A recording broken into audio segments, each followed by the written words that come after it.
আসসালামু আলাইকুম। আমি মোহাম্মদ সুমন মিয়া, উপসহকারী কৃষি অফিসার। আমার হাতে দেখছেন একটি লতি কচুর চারা এবং পাশে আমার দেখতে পাচ্ছেন একটি কচুর জমি।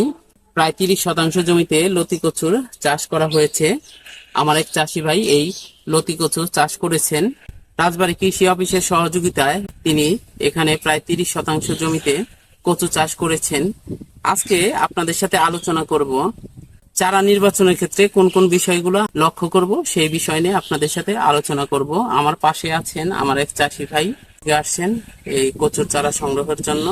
কোন ধরনের বৈশিষ্ট্য সম্পন্ন কচুর চারা রোপণ করলে ভালো ফলন পাওয়া যাবে সেই বিষয়ে আপনাদের সাথে আলোচনা করব। তার আগে একটু কচু চাষ সম্পর্কে কিছু তথ্য জেনে নেই। বাংলাদেশে যশোর অঞ্চলে প্রচুর পরিমাণে লতি কচুর চাষ হয়ে থাকে।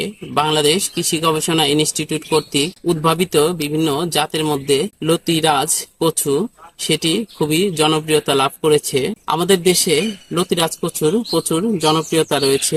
বিজ্ঞানসম্মত উপায়ে লতিরাজ কচু চাষ করলে প্রচুর ফলন পাওয়া যায় এবং লাভবান হওয়া যায়। যারা লতি জন্য কচু চাষ করবেন তারা লতিরাজ কচুটা চাষ করতে পারেন। এটি উচ্চ ফলনশীল। মধ্যম অক্টোবর থেকে মধ্যম নভেম্বর এই সময়টা কচুর চারা রোপণের জন্য উপযোগী সময়।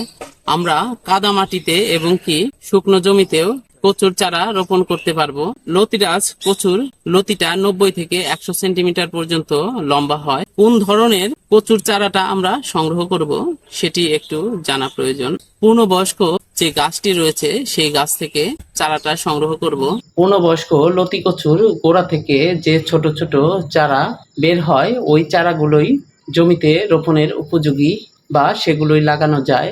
এই পূর্ণবয়স্ক গাছ থেকে চারা সংগ্রহ করে জমিতে লাগালে 1.5 থেকে 2 মাসের মধ্যে ফলন পাওয়া যায়।